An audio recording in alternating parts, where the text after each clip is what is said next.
नमस्कार, मेरा नाम है दीपेंद्र। आप देख रहे हैं NSE9 न्यूज़। अपनी समस्याओं और परेशानियों से मजबूर होकर आज राजस्थान के सैकड़ों ठेकेदार सरकार के सामने विरोध और गुस्सा दिखाने के लिए जयपुर में इकट्ठा हुए। उनकी पीड़ा ये है कि ठेकेदारी में काम करने आए हैं और हमें भ्रष्टाचार के साथ कमीशनखोरी का काम सिखा दिया। PWD वर्क्स कॉन्ट्रैक्टर एसोसिएशन के अध्यक्ष राम सिंह शेखावत के नेतृत्व में PWD मुख्यालय जयपुर के सामने सैकड़ों की संख्या में ठेकेदारों ने इकट्ठा होकर PWD की अफसरशाही और उसमें हो रहे भ्रष्टाचार के खिलाफ खुलकर विरोध जताया। भ्रष्टाचार और लेट लतीफी के मुद्दे को लेकर ठेकेदार गुस्से में हैं। एसोसिएशन अध्यक्ष राम सिंह शेखावत ने बताया कि पहले जो उनके काम की गारंटी 3 साल होती थी, सरकार ने पहले 5 साल और अब 10 साल कर दी। अध्यक्ष का कहना है कि विभाग में भ्रष्टाचार अपनी चरम सीमा पर है। ठेकेदार अपने ही किए हुए काम के पैसे के लिए एक टेबल से दूसरी टेबल पर भटकता है। उन्हें देते हुए कहा जाता है कि कंपनी अपनी उत्पाद से ज़्यादा 1 साल की गारंटी नहीं देती है, लेकिन सरकार हमसे 10 साल गारंटी चाहती है। अध्यक्ष ने आरोप लगाया कि तमाम सड़कें बनाने और उनका क्राइटेरिया पूरा करने के बाद भी पेमेंट हमें नहीं मिलती है। जब भी हमारे काम या पेमेंट की फाइल आगे जाती है तो बिना पैसे उसे आगे नहीं बढ़ाया जाता है। बाकायदा उन्होंने ACS अखिल अरोड़ा और प्रवीण गुप्ता का नाम लेकर आरोप लगाए। उन्होंने कहा कि कॉन्ट्रैक्टर अगर काम पूरा करता भी है तो उन्हें लंबा इंतजार करना पड़ता है और उनसे पैसे की मांग करी जाती है। सरकार द्वारा 30 दिन का पेमेंट करने का नियम है, लेकिन नियमों को ताक पे रखकर हमें पेमेंट नहीं करी जाती है और नियमों की धज्जियां उड़ा रखी हैं। उन्होंने कहा कि मंत्री जो हैं दिया कुमारी, उन्होंने अफसरों को चेतावनी तक दे रखी है, लेकिन अफसरशाही अपने आप को ऊपर मानते हुए इन नियमों की धज्जियां उड़ा रहे हैं और किसी भी बात को मानने से इनकार करते हुए अपनी मनमानी कर रहे हैं। देखिए जो अध्यक्ष है राम सिंह शेखावत, उनका बयान। सबसे पहली मांग है हमारी कि अभी हाल फिलहाल में सरकार ने हमारा गारंटी पीरियड जो पहले 3 था उसको पिछली सरकार ने 5 किया और इस सरकार ने 10 साल कर दिया। प्रैक्टिकली अगर आप सोचें तो बहुत अच्छी बेहतरीन से बेहतरीन कंपनी भी कोई प्रोडक्ट बनाती है तो वो 1 साल से ज्यादा गारंटी नहीं दे सकती, और हम उस चीज की गारंटी दे रहे हैं कि हमारी सड़क 10 साल चलेगी, जिसको दुनिया यूज करती है, जैसे चाहे वैसे यूज करती है। तो ये प्रैक्टिकली पॉसिबल नहीं है, क्योंकि हम जो काम कर रहे हैं वो हम गवर्नमेंट की डिजाइन पे काम कर रहे हैं। गवर्नमेंट ने जो डिजाइन दी है हम उसके अकॉर्डिंग काम करते हैं और हमें डिपार्टमेंट एक सर्टिफिकेट देता है कि work done as per specification, यानी हमने कुछ भी गलत नहीं किया, जो आपने बताया हमने वो काम किया। उसके बाद हमारी जिम्मेदारी क्यों? क्या उस विभाग की या उस सर्टिफिकेट जारी करने वाले व्यक्ति की जिम्मेदारी नहीं होनी चाहिए?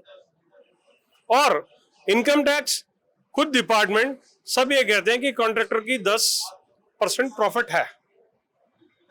मैंने अगर 1 करोड़ का काम किया, उसमें 10% प्रॉफिट हुआ प्लस 2% इनकम टैक्स सरकार ने काट लिया, यानी 12% हो गया। वो तो सरकार ने जमा कर लिया, मैं क्या करूंगा? क्या मैं चोरी करके खाऊं? मेरा प्रॉफिट तो आपने रख लिया, मैं क्या खाऊंगा ये बताइए आप? या प्रोविजन रखें कि हम आपको 10 साल मेंटेन करेंगे, उसके लिए इतना पैसा देंगे। इन लोगों ने क्या करा है, डिफेक्ट लायबिलिटी के नाम पे मेंटेनेंस को 0 करके हमारे ऊपर डाल दिया। ये हमारा सबका इशू है, छोटे से लेकर बड़े का। दूसरा इशू है कि रिसेंटली हमारी जो रजिस्ट्रेशन की फीस है वो इन्होंने 4 लाख से 8 लाख कर दी, 8 लाख से 12 लाख कर दी। ठीक है, ये सरकार का नियम है और हम सब इससे बाध्य हैं, लेकिन मैं ये कह रहा हूं कि आपने कोई कार 10 साल पहले खरीदी थी तो क्या आज उसका टैक्स आप दोबारा लेंगे?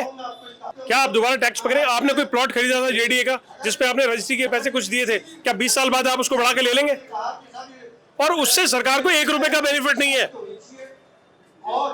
और ये बात करते हैं ease of doing business. Third thing, हमारा रजिस्ट्रेशन, PWD का registration all over India every department में वैलिड है, एवरी डिपार्टमेंट में वैलिड है। उसमें इन्होंने बोला कि आप हर 2 साल में रिन्यू कराएंगे। क्यों भाई? वो कहते हैं हम आपकी परफॉर्मेंस देख रहे हैं। परफॉर्मेंस देखना आपका काम है ना। और रजिस्ट्रेशन रिन्यू कराने का प्रोसेस, मैंने ड्राइविंग लाइसेंस लिया है, मैं कार 10 साल बाद चलाऊं, मैं यूके में जाके चलाऊं, कहीं चलाऊं। आप हर 2 साल बाद रिन्यू कर रहे हैं, वो रिन्यू नहीं कर रहे। वो रिन्यू के नाम पे उनको पैसा चाहिए हर 2 साल में। ये जो गवर्नमेंट ने एक कॉन्ट्रैक्टर की डिफेक्ट लायबिलिटी होती है वो पहले 3 साल हुआ करती थी, उसको फिर 5 साल बुक कर दिया था। जो 5 साल के बाद जो 10% पैसा बतौर सिक्योरिटी रोका जाता है गवर्नमेंट के द्वारा, अब उसको 10 साल कर दिया गया। तो ये कॉन्ट्रैक्टर के साथ सरासर अन्याय है, गलत है। चूंकि एक ठेकेदार तो इस बेस पे काम करता है कि मेरी HD आएगी 5 साल पीछे तो मैं अपनी बेटी की शादी करूंगा, उससे मैं ये काम करूंगा। वो 10 साल हो जाएगी तो मुझे तो नहीं लगता जो बेटा जो वो जो कॉन्ट्रैक्टर है उसका तो 10 साल में हुआ क्या, वो तो रहेगा कि नहीं रहेगा इस दुनिया में। तो इस सरासर गलत है ठेकेदारों के साथ। डिफेक्ट लायबिलिटी सरकार को 5 साल ही रखनी चाहिए। मैं तो ये मानता हूँ 5 साल भी ज्यादा है, 3 साल रखनी चाहिए। ये मांग है कॉन्ट्रैक्टर की। यहाँ सारे कॉन्ट्रैक्टर है, मैं भी एक कॉन्ट्रैक्टर हूँ, उस नाते से मैंने अपने कॉन्ट्रैक्टर एसोसिएटिव में भाग लिया।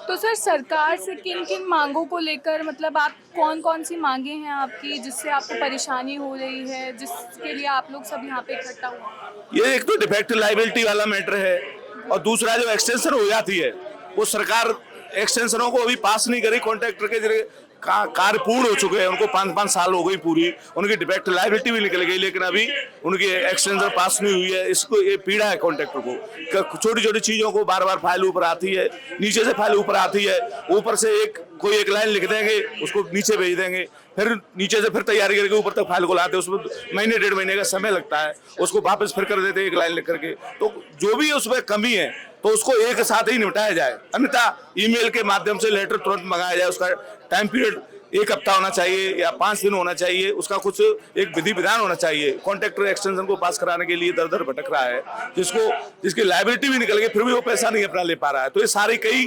कॉन्ट्रैक्टर के साथ कई ऐसी परेशानियां हैं जिनको लेकर के यहाँ पर वार्तालाप की जा रही है। आगे क्या रणनीति बनती है ये एसोसिएशन तय करेगी।